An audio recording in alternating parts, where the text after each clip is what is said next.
ఇప్పుడు Japanese culture తీసుకుంటే వాళ్ళు సోయ్ బీన్స్ని ఫర్మెంట్ చేస్తారు. ఆ సోయ్ బీన్స్ ఫర్మెంటేషన్లో చాలా హెల్తీ అనమాట. అది వాళ్ళలో జాపనీస్లో ఒక పర్టికులర్ ప్లేస్లో వాళ్ళు 100 years పైన బతకడం అన్నది వాళ్ళ యావరేజ్ లైఫ్ స్పాన్ అది. సో వాళ్ళ దగ్గర అంతా ఇంటర్వ్యూస్ తీసుకుంటే వాళ్ళు ఒక పర్టికులర్ ఫుడ్ కాల్డ్ నాటో అని తినేవాళ్ళు ఎక్కువ. సో ఆ నాటో తిన్నందువల్ల మన బాడీలో మంచిగా బోన్స్ స్ట్రాంగ్ అవుతాయి, డైజెషన్ బాగుంటుంది, మన ఇమ్యూన్ స్ట్రెంగ్త్ పెరుగుతుంది. సో అలాంటివి ఎవరికి తెలియదు కదా మన కంట్రీలో. సో మా పాటలకు అప్పుడు అందరూ ఒక స్పూన్ టేస్ట్ చేశారు. అది టేస్ట్ చేసి అమ్మో ఇది అంటే అది బాగాలేకపోయినా కూడా అక్వైట్ టేస్ట్, ఇది బాడీకి చాలా మంచిది, ఒక 2 వారాలు తినండి, అప్పుడు ఇంకా నచ్చకపోతే మానేయండి అని చెప్పారనమాట. అట్లా ఇప్పుడు రష్యాలో అయితే వాళ్ళు సవర్ క్రౌట్ అని ఒకటి చేస్తారు. అది ఫర్మెంట్ చేస్తారు క్యాబేజ్ని. అది ఎంత ఎక్సలెంట్ ఫుడ్ అంటే రోజుకు ఒక 2 స్పూన్లు తింటే there studies done on people in Poland. So వాళ్ళకి బ్రెస్ట్ క్యాన్సర్ కూడా బ్రెస్ట్ క్యాన్సర్ తగ్గిపోయిందనమాట. అసలు వచ్చిన వాళ్ళకు కూడా రికరెన్సెస్ రాకుండా ప్రివెంట్ చేస్తుంది. This was proven in the studies. So ఇట్లాంటి ఫుడ్స్ అన్ని డిఫరెంట్ కల్చర్ నుంచి నేర్చుకున్నాను నేను యాక్చువల్లీ. వేరే వేరే కల్చర్స్లో ఎలా చేస్తున్నారు. కిమ్చి అని మళ్ళీ చైనీస్ వీళ్ళు చేస్తారనమాట. అది కూడా చాలా బాగుంటుంది. మళ్ళీ కొంతమంది I think I don't exactly know where it came from. Miso paste అని ఒకటి ఉంటుంది. మీసో పేస్ట్ అనేది కూడా ఫర్మెంటెడ్ ఫుడ్. తినడానికి కూడా చాలా బాగుంటుంది, మన చింతపండు పేస్ట్ లాగానే. సో మనకి సాంబార్లో కానీ కుక్ చేయకూడదు ఈ ఫర్మెంటెడ్ ఫుడ్స్ అంతా, బ్యాక్టీరియా పోతాయి కదా. సో సాంబార్ లాంటి వాటిలో అంతా అయిపోయినాక కొంచెం పేస్ట్ వేసుకునేది, ఏదైనా సాలడ్ డ్రెస్సింగ్స్లో వేసుకునేది, అట్లా తినొచ్చు అనమాట. అట్లా చాలా డిఫరెంట్ ఫుడ్స్ ఉంటాయి. ఏ వెజిటబుల్ అయినా కూడా ఫర్మెంట్ చేయొచ్చు. సో నా గార్డెన్లో గ్రీన్ టొమాటోస్ వస్తాయి కదా, సో గ్రీన్ టొమాటోస్ ఫర్మెంట్ చేస్తాను. సో ఎనీ క్యారెట్స్ కానీ బీట్రూట్స్ కానీ, so lot of things you can ferment. So ఈ ప్రాసెస్ పెద్ద ప్రాసెస్ ఇంట్లో కూడా చేసుకోవచ్చు. చాలా సింపుల్. ఒకటైతే డ్రింక్ ఉంటుంది అనమాట, వాటర్ కెఫిర్ అని, 5 minutes లో చేసేయచ్చు. అది అఫ్ కోర్స్ ఫర్మెంట్ అయ్యేదానికి ఒక 2 weeks పడుతుంది. 2 weeks కాదు, 1 week పడుతుంది. బట్ మన చేతి పని ఒక 5 minutes. సో జస్ట్ షుగర్, ఆ గ్రెయిన్స్ అని ఒక కల్చర్ ఉంటుంది, వాటర్లు తీసుకెళ్ళి వేసేస్తే అవి చక్కగా ఫర్మెంట్ అయిపోతాయి. ఇంటికి వచ్చిన వాళ్ళకి దానిలో కొంచెం జింజరు, లెమన్ జెస్ట్ వేసిస్తే అసలు ఇంకా అందరు నమ్మరు, ఇంత మంచి డ్రింక్ మేము ఎక్కడ తాగలేదండి అంటారు. అంటే నేను చెప్పేది డెలిషియస్ ఫుడ్స్ కూడా ఉన్నాయి ఫర్మెంటెడ్ ఫుడ్స్లో. నేను నాటో అని ఇచ్చిన ఎగ్జాంపుల్, అది not like palatable initially, so but బాగా రుచిగా ఉండేటివి కూడా ఉంటాయి అన్నమాట.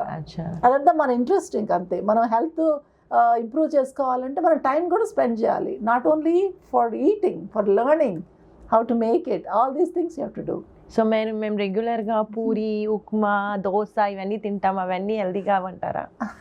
I don't encourage deep fried. మా ఇంట్లో అయితే అసలు డీప్ ఫ్రైడ్ ఫుడ్స్ మానేశాను. ఒక ఆల్మోస్ట్ 20 years నుంచి చేయము. చాలా రేర్గా అప్పుడాలు వేయించడము అలాంటివి చేస్తాను అంతే. That's why in my recipes I give the alternatives. Like if you can't deep fry, what else you can do. So why that's not really important for our body. It's not only how you are cooking, what you are cooking also is important. మన foods లో ఎప్పుడు ఒక rainbow colour అన్నది ఆ plate లో కనిపించాలన్నమాట. Rainbow అంటే అన్ని different colours లో తినాలి. ఎందుకంటే ఒక్కొక్క కలర్ ఫుడ్ మన బాడీలోకి వెళ్ళినప్పుడు ఒక్కొక్క టైప్ ఆఫ్ న్యూట్రియంట్స్ ఉంటాయి, ఒక్కొక్క టైప్ ఆఫ్ బ్యాక్టీరియా అది ఎంకరేజ్ చేస్తుంది. There so many good things about eating the rainbow foods. That's nice, good to know అండి. What you are eating, how you are eating, it all matters. Like stress free eating is also important. మనకు అంతా stressful గా తిన్నాం అనుకోండి వెళ్ళి, మనం ఎక్కువ stress ఉన్నప్పుడు బాడీలో మన బాడీ ఏ మోడ్కి వెళ్తుందంటే ఫైట్ ఆర్ ఫ్లైట్ మోడ్ అంటారు.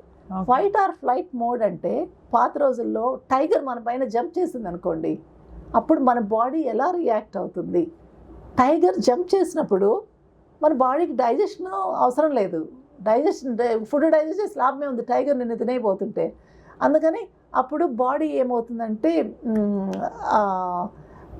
బ్లడ్ సప్లై, దాని స్ట్రెంగ్త్ అంతా మజిల్లోకి పంపించడము అలా చేస్తుంది. డైజెషన్ అన్నది బ్యాక్ బర్నర్కి వెళ్ళిపోతుంది. అందుకని fight or flight mode tiger jump చేసినప్పుడే కాదు, ఈ రోజులో మన బాస్ ఏదైనా తిట్టినా నువ్వు ఫైట్ ఆర్ ఫ్లైట్ మోడ్లోకి వెళ్ళిపోతాం.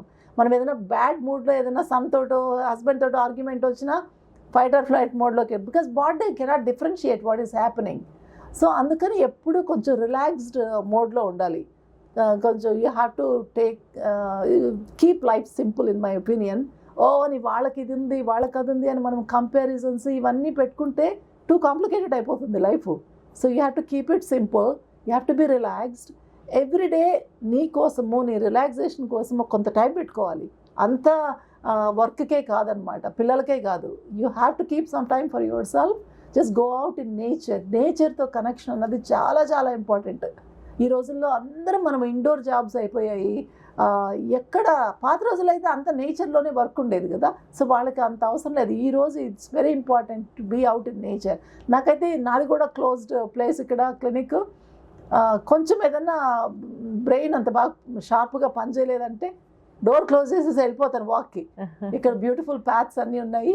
సో ఒక ఫ్యూ మినిట్స్ వాక్ చేసి వచ్చేస్తే దెన్ ఇట్స్ ఆల్ రిఫ్రెష్.